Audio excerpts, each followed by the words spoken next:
আসসালামু আলাইকুম। অনেকেই একটা জিনিস প্রশ্ন করেন স্টুডেন্ট ভাইয়েরা, সেটা হচ্ছে যে ৭-৮ লাখ টাকার ভিতরে আমরা হাঙ্গেরিতে যাইতে পারবো কিনা? হ্যাঁ, আপনারা ৭-৮ লাখ টাকার ভিতরে হাঙ্গেরিতে যাইতে পারবেন এবং আমি আপনাদেরকে এক্সাম্পল দিয়ে ২টা ইউনিভার্সিটির কথা বলে দিই। সেটা হচ্ছে যে একটা হচ্ছে ইউনিভার্সিটি অফ গিওর, আরেকটা হচ্ছে মিকালে বিজনেস স্কুল। তবে বাংলাদেশ থেকে প্রচুর পরিমাণে এই ২টাতে মানে অ্যাপ্লিকেশন পড়ে।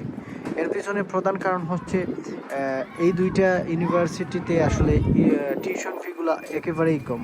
অর্থাৎ আপনার ৩,০০০-৩২০০ ইউরো এরকম। ইউনিভার্সিটি অফ গিওরে আপনার ২৫০০ ইউরো, ২,০০০ ইউরো।